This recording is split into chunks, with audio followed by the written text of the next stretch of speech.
Hello, everyone. Welcome to the first ever episode of Let's Talk About This. This is episode 1. If you don't know, let's talk about this. And today's topic, if you don't know, is going to be about my love for wrestling as a whole. These episodes will be between 30 to maybe an hour at most. And today I'm just going to be talking about my love for wrestling as a person. I am Comic King 73. I am Comic Cookie 73. And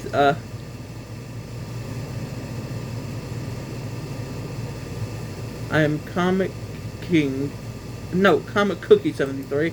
And today we're going to be talking about, how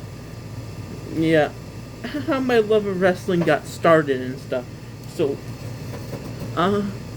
this is going to be a more serious topic. So, more serious series. I had a script, but I think this would just be good me talking naturally because I know what I want to say. So, first of all, I have to set you back a little bit. My love for wrestling started in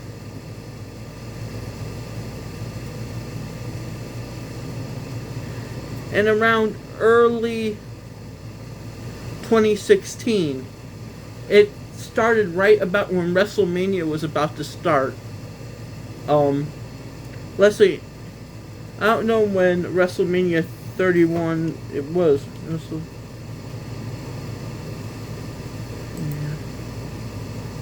It's WrestleMania 31 was in not 31, 32, I think. 32. WrestleMania 32. It was in April 3rd, 2016. I got started watching wrestling at that point. If you know anything about this from the start, you know two things about me already. B, who my favorite wrestler was, who my two favorite wrestlers are now, and who was my favorite back then, before Drew McIntyre. My first favorite, you don't know about, but you definitely, if I had to say, at this time, you don't know who my favorite was. But I think we should get into that first. This person is controversial now, but back in the day, if I said this, it would have been completely, it wasn't. Roman Reigns was definitely still my second favorite at that time, but my favorite was definitely Alberto Del Rio. But back then, you didn't know the kind of stuff he did. It was hidden quite well. And then after that, I'm going to say Roman Reigns became my favorite around whenever Alberto Del Rio was released. And my second favorite slowly became Seth Rollins.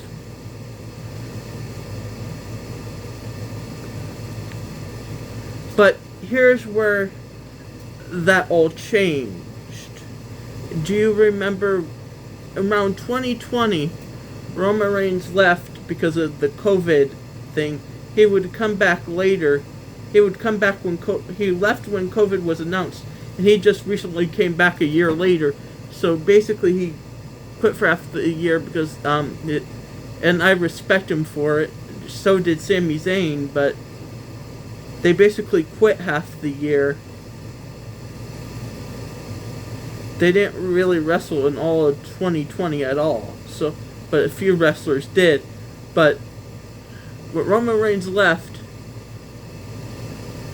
Drew McIntyre actually became my favorite. And here's how that happened. At the time, I really hated Brock Lesnar. At the time, I really hated him. So when he beat him at WrestleMania, he became my favorite. There's not too many people beat Brock Lesnar for a title. But then, the reason... And then Seth became my home favorite. Remember when he was did that Monday Night Messiah gimmick where he was... Yeah, I thought that was making fun of religion a little too much. And I wouldn't... I don't think you should make fun of anybody's religion, honestly. It just came off across as poor taste. So Matt Riddle became my favorite. And then Matt Riddle got released, and then the Ring General is my current favorite. But to get back in the story of when I first started wrestling, the first pay-per-view I have ever watched was Extreme Rules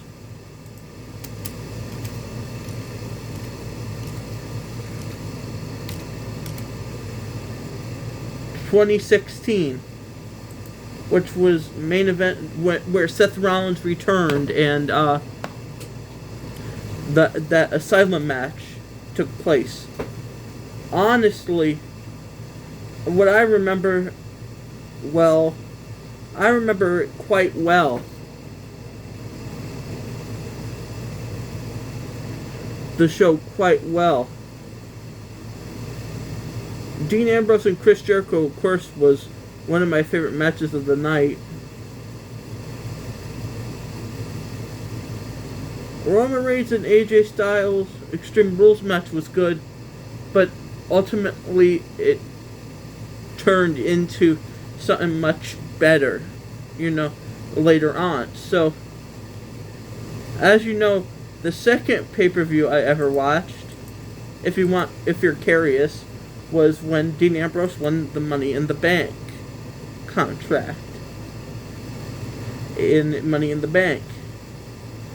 The match I remember most fondly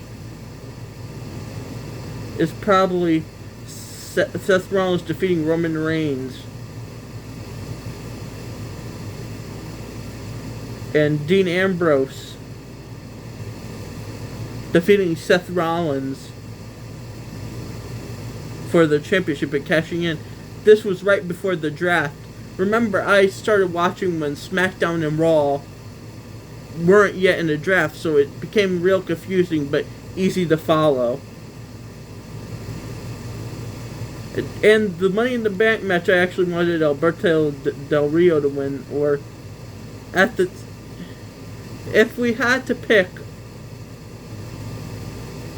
I had to pick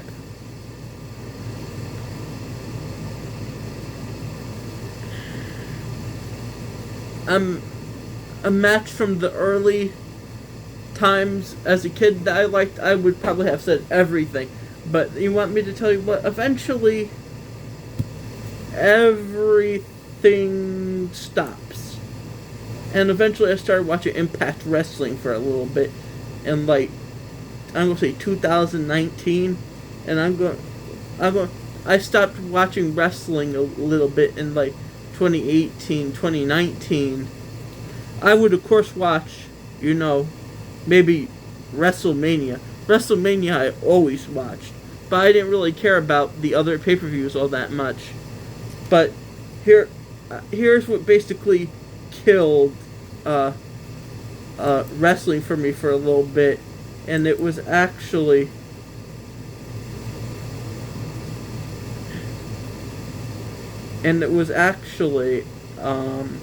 trying to find it just so I could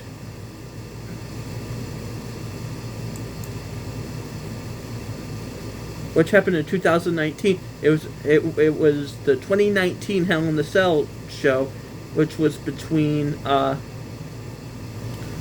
Seth Rollins and the first Royal Rumble match. I remember being good. Becky Lynch and Sasha Banks. I remember that being good. And then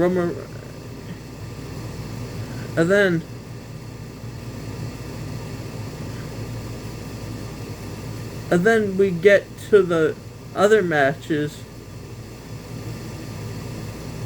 the one that's most concerning, at least in my opinion, was Seth Rollins versus The Fiend, which ended due to stoppage when there's no rules inside of Hell in a Cell. That was a stupid finish. I was just upset as X-Pac was, because that was a stupid finish. You didn't want Seth Rollins to lose, but you didn't want Bray Wyatt to lose either.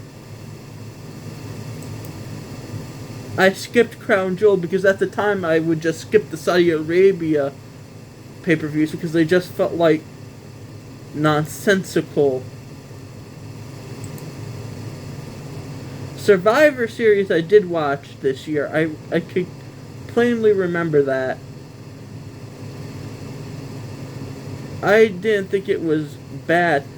I thought Daniel Bryan versus The Fiend was pretty decent, really good. And then I can't remember.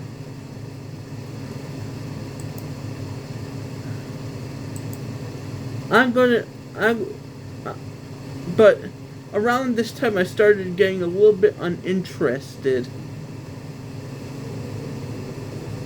Actually, I think that was in 2018, now that I think of it.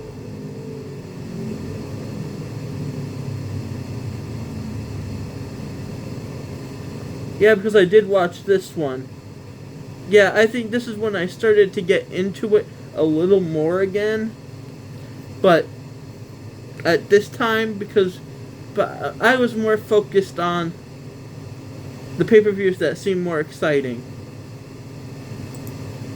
You get what I mean?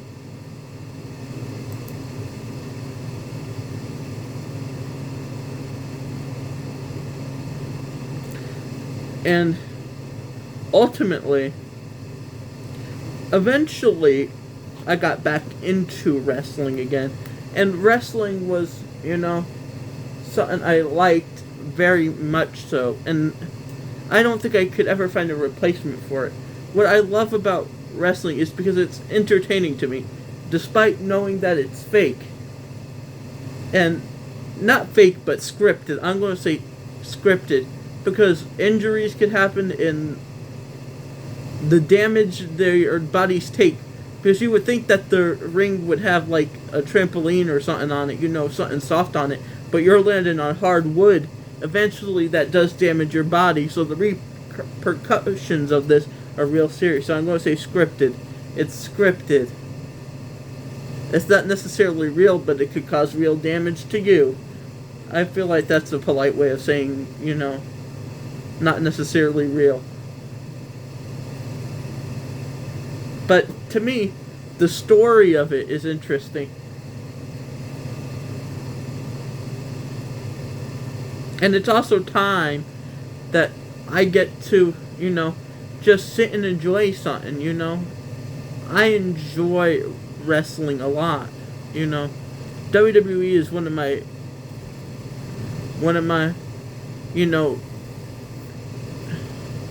favorite companies. If you want to know something interesting about me, it's about my favorite matches. I have two. Remember, I didn't start getting into wrestling until like 2016, and I never watched NXT pay-per-views until I did watch one in 2019 because I got to go to one live. That was an experience. I didn't know most of the people, but it was a great show. I enjoyed it because it was something made by WWE. The main event was Johnny Gargano and Adam Cole. It happened in the Hartford Civic Center. I used to have this Johnny Gargano shirt I would wear a lot, And that goes into why one of my favorite... In that show, I saw the Street Profits won the NXT Tag Team titles, and I was happy. I never heard of the Street Profits to that point, but they slowly became one of my favorite tag teams of at least all time.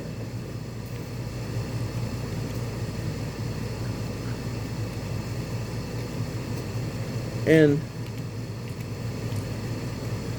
this might be a surprising.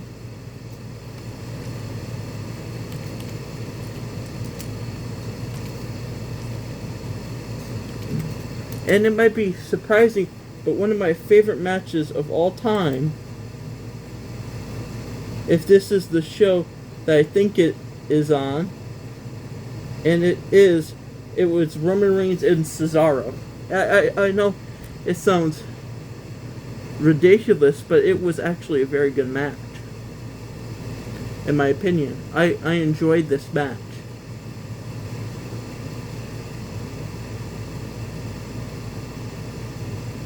Oh yeah, this is also the show where that zombie lumberjack match happened, just to get Batista's movie a little bit over, you know?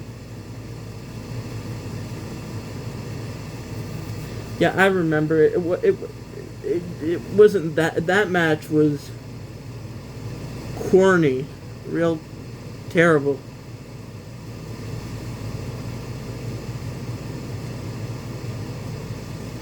But then, as we get into my other favorite, I have. This is one of the.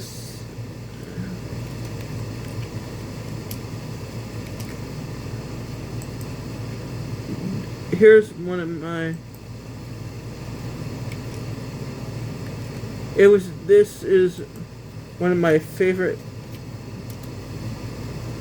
matches of all time too, and it was like very good at the time, and it's the Street Prop, and this is from Money in the Bank 2022, and it's the Usos versus the Street Profits. Now this match was one of the best matches of the night. I also remember this for Austin Theory losing to Bobby Lashley and then winning the Money in the Bank briefcase, and guess what happened with that? Absolutely nothing.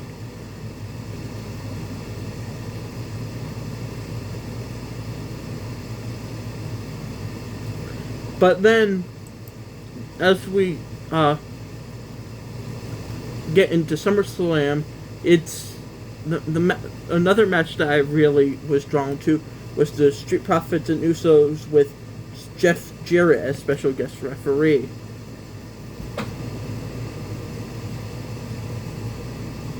At SummerSlam 2022.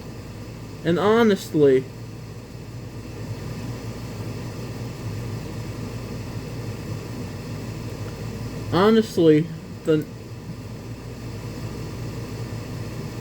there's not many times I prefer, the store. I don't usually prefer the talking. I like, fighting with words, I don't really like fighting with words. I like, actual results, actual match. And then there's, like, some that I just personally like, there's at least 2 from this year that are becoming my favorites, But And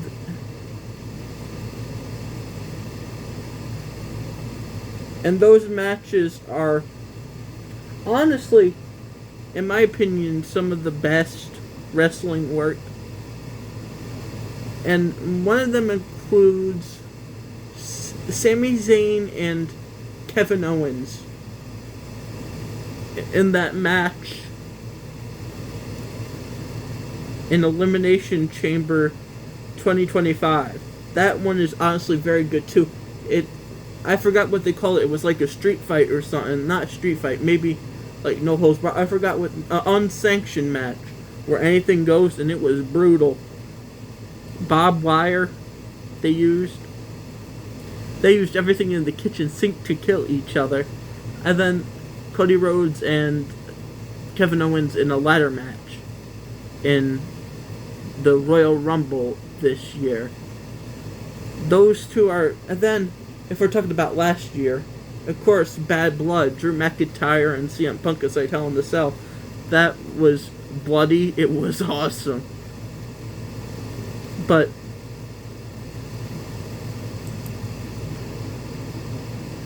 a match that I will always appreciate was, honestly, I think Drew McIntyre and CM Punk had good matches all around. Their whole feud was my favorite.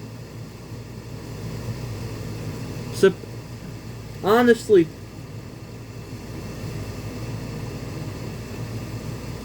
I have no complaints. And if you know me, that's very rare.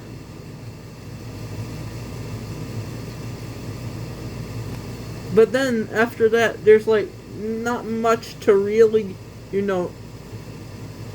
say that, hey, this was good for the rest of the year,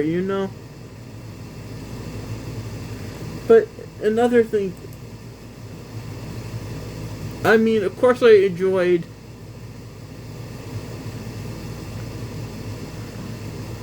I really enjoyed, like, Gunther and Damian Priest's matches, but it wasn't, like, anything earth-shattering for me.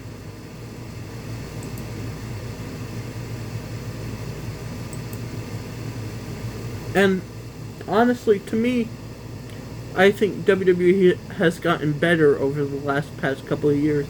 I feel like people would disagree with me on that, but when you started watching in 2016 and then now you see where they're at today, it's impressive. And I know people hate celebrities and ads on things, but guess what? Vince and Triple H do not own the rights. And guess who fought? That is Vince McMahon, because he sold the company to TKO. If it was just Triple H running it again, then SummerSlam would look vastly different, and all these shows would look vastly different. And it wouldn't just be about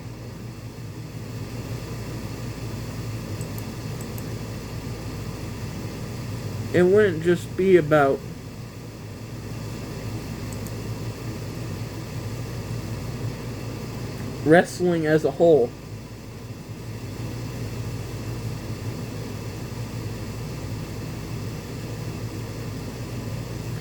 I think that as far as improvements, I see a lot better storytelling. I see them pushing some people that we actually like. People are like, oh, they buried LA Knight. They're not burying him, which basically means taking away his push. He's getting pushed heavily. He still appears every week. He's not getting the Finn Balor treatment or the JD McDonough treatment by far. And I feel like the difference is he's certainly not getting the Finn Balor and JD McDonough, but you gotta realize that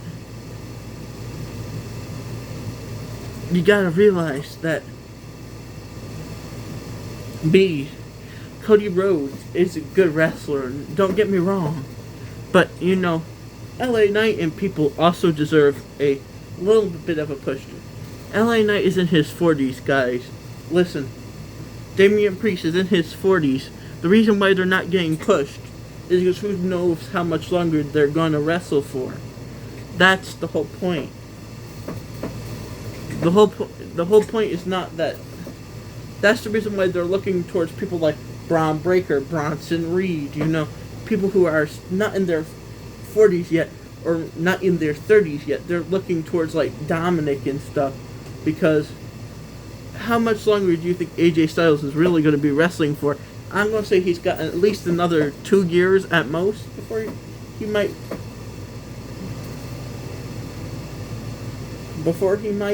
say, I'm done with this. But you gotta be realistic. That's the reason why they're not getting pushed, because they're older. And nothing's wrong with being older. It just means that you have less time and they don't want to put as much effort into pushing you. And that's the reason why Finn Balor gets tag team title offers. People act like Finn Balor is not been that successful. He's a multi-time tag team champion. And that's more than Shinsuke Nakamura can say he's done his whole career. You know, the reason why Shinsuke isn't getting pushed is because he's closer to the age of 50. Finn Balor is still young enough to go. Randy Orton still gets pushed because he's a legend in the company. But you gotta realize, when you get in there, Finn Balor is not past his prime, but he's past any sense of pushing, you know? And this constant Jey Uso hate, he has good matches. That's the problem. When people don't get what they want exactly how they want it, they get upset. You want me to tell you what? Let's talk about the Royal Rumble 2025. Everyone liked Jey Uso until he beat John Cena in the Royal Rumble. Everyone's opinion was like, he's great. And then when he beats John Cena, that switched on the dime. If that's how quick you change. And you want me to tell you the sad thing I realized? It's the fans' fault that people like LA Knight are not getting pushed enough. For every one person who likes LA Knight, there's 5 people who call him a jobber. For every 100 people that like Jey Uso, there's 100 people that call him a jobber. For every 100 people who like Cody Rhodes, there's 100 people who don't. That's the problem. You can't find someone universally loved. And guys, listen. Roman Reigns is undoubtedly one of the most recent person in history, but he surely ain't the best wrestler of all time. He's a good wrestler. He's really great. But listen, and the CM Punk hate of his current run. CM Punk has had a great run so far. He's gotten title opportunities, but since he doesn't win these big opportunities, people think Triple H hates him. No, once again, it's something called age. The only reason why, if CM Punk was on a retirement tour this year, he probably would be WWE champion now. See, the point is, when you're someone like a very big name like John Cena, they value you more. Like if it was Edge retirement tour, he would have probably been at least world champion by now. See, that's the point. You have to have some name value to you. CM Punk has name value, but he's not retiring. That's the point. If AJ Styles said he was having a retirement tour next year, they're gonna give him something. If Rey Mysterio said he was going to retire, he might not get a world title, but he will get something in return, you know? You have to think that these names are legendary. CM Punk, he walked out on the company. I feel like what Triple H is doing is at least a little bit valid, in my opinion. But, as I said, people hate change, so every little change, like, oh, the censorship on the table, instead of complaining about it, just accept it. If you learn to accept that there's going to be sponsored weapons now, you just got to go with the flow. And that's the ultimate problem. People don't like going with the flow. Going with the flow means that you listen. And I feel like the problem is, if you look at WWE then and now, they had a lot more matches and one-night WrestleManias. And now we have two-night WrestleManias, two-night SummerSlams. But the problem is, neither of them, storytelling has been better under Triple H than Vince. Don't get me wrong, there was some good Vince McMahon storytelling, like Kofi Kingston and Daniel Bryan, don't get me wrong. But here's my honestly opinion about Bloodline Rules matches, especially Cody Rhodes and Roman Reigns. You want me to tell you why I didn't really care for Cody Rhodes all winning the title at WrestleMania 40? The reason is because B, they could have done it. They could have made Roman Reigns lose the title the year before. Instead, you had to do the same match twice in a row, the same main event twice. That's the reason why I didn't care. And they were trying to make it the Daniel Bryan story, but the problem is Daniel Bryan succeeded the first time, and that's when people cared the most. People cared about Cody Rhodes finishing his story. I could care less in like 2024. I was like, okay, this happened. I got emotional when he handed the title to his mom, but that was it. With Kofi Kingston, it was pure happiness. I didn't get to see Daniel Bryan, but I know they have done this better like 3 or 4 other times. They did the same thing with Bret Hart winning the Royal Rumble and finally being Yokozuna. They did it with Chris Benoit. They did it with Daniel Bryan better. I know that's crazy to say about Chris Benoit now, but because of what the things he did, they're terrible things. But listen, it's true. It's true. They did it better with him too. It was a much more emotional moment. It was one of the last moments him and I think Eddie Guerrero really got to be in the same ring together. They were like close of friends with Rey Mysterio. If you don't know what Chris Benoit did,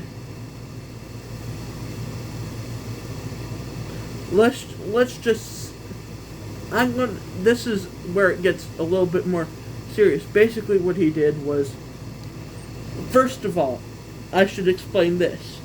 Chris Benoit was not himself here. He had CTE. CTE is a brain disease that affects you when you get too many concussions. And it's odd, but people who have that have very high suicidal rates because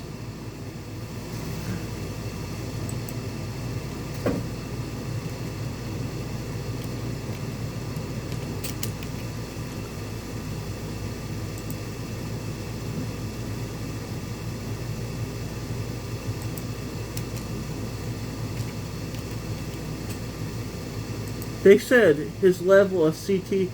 Dr. Julius Graves, a neuropsychologist who examined Benoit's brain, stated that he has severe CTE. However, it's important to note that there's it said that it was said that his brain. It said that he remind you, he was about 40 at the time. He had the brain of a 95-year-old with dementia, Alzheimer patient. So his brain was, not completely there. And that was because of CTE. So he ended up killing his son and wife and himself. It's real tragic. It's honestly real tragic that this happened. And there's no excusing what he did. But you want me to tell you what? In a court of law, and the only way to get diagnosed with CTE is autopsy, so that's another sad thing. The only way to know you have this disease is if you're already dead. CTE is serious. It changes the way you act. Plus, Chris Benoit already had severe depression after Eddie Guerrero died, because they were best friends. It hit everyone hard, but especially Benoit. If you ever watch Dark Side of the Ring, they go deeper into this than I'm willing to right now. And as I say, whenever I mention Benoit, I always mention this. If you think about hurting yourself or others, please get some help. Talk to somebody. Immediately. A psychiatrist, a friend, whoever you trust. Just talk to them. And there's no reason why you matter. Listen, you all matter. Even if you think you're this little, one person people love you. Just know that. People love you. There's no need to do that. And if you think about doing it, or think about hurting yourself or anyone else, this video will have the hotline number on it for if you need it, a friend needs it, whoever may need it. If it's yourself, if it's a friend that you know, if it's... Yeah. I always like doing that when I talk about Chris Benoit because it's a serious topic, you know? A deep topic, and I think that it should be known that... But anyway, to get back on topic, they did it better with him, and this was before all that stuff came out, because he was alive, and that's just me saying that he was alive. I wasn't trying to be funny there, because it's not funny. I'm just trying to say he was alive, and this stuff didn't happen yet. I think it happened the year I was born, or 2 years after. I don't remember exactly when he died. It happened in 2017. No, not 2017. 2007. So I was probably a 1 year old. No, I was 12 months or so. I'm gonna say that. Around, not 12 months, like a couple months old, because it happened in June. I was almost 1. A couple months away, actually. 6 months away from being 1. But, yeah, that's one of the most... And the thing is, they even did it better with Kofi Kingston. You want me to tell you what? That moment, to me, mattered a whole lot more than Cody Rhodes did. Cody Rhodes' moment did. Not because I don't like Cody Rhodes, it's because the moment just meant a lot more to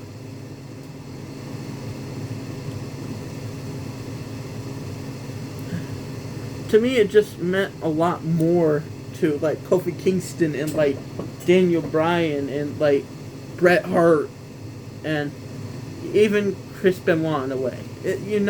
Those moments were... But Cody Rhodes' moment felt like it happened too late. I was already uninterested in what happened to him. I'm like, he failed. And they succeeded the first time. There was no, oh, he's going to succeed. Oh, we're just going to delay this a year just because we have to have Roman Reigns somewhat beat Hulk Hogan. And you want me to tell you what?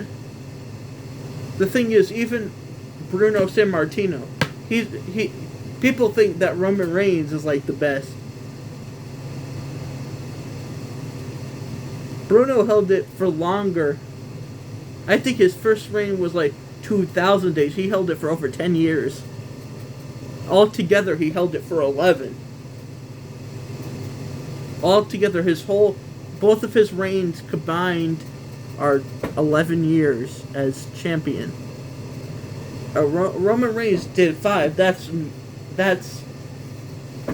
almost, that's 11 less.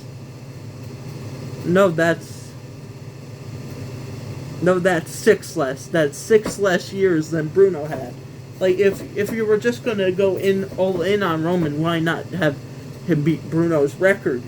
Because he's still not the best WWE champion of all time, because he damn beat Bruno's record. Honestly.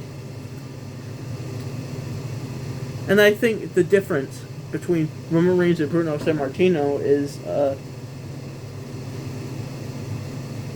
they're both in the same... If The Rock is... Roman Reigns himself doesn't sell the tickets. I think Bruno sold out stadiums everywhere he went.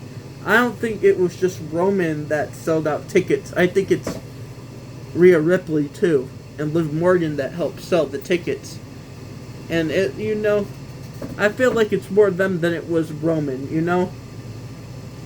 Because Rhea was going into a very long reign, and then she got injured, and then Triple H is not going to make her hold it for 1,000 days. Rhea Ripley was probably going to hold that title. she probably would have still been champion now if she never got injured. Have you ever thought about that? I have. And I, for one, think that what I don't like about WWE now is that I think the fans need to calm down a little bit. When something you don't like happens, do not get upset about it. It's that simple. It's just a scripted show. The people you want to win are not always going to win. Triple H, why did you book this person to win? You want me to tell you what? Triple H is a long-term storyteller. Every little victory can mean something in the future. My favorite is still Drew McIntyre, but you want me to tell you what? I don't like the way they're really, doing with his character. It's just him complaining and losing, and then winning, then complaining, then losing, and then 3 matches down the line he wins. It's like he wins, he loses. He loses, wins. Maybe wins again. Loses, win. Like, Drew McIntyre was a former WWE champion. You could at least put some respect on the name, But this is where I'm going to end the first ever episode of Let's Talk About That. This is coming out September. Goodbye.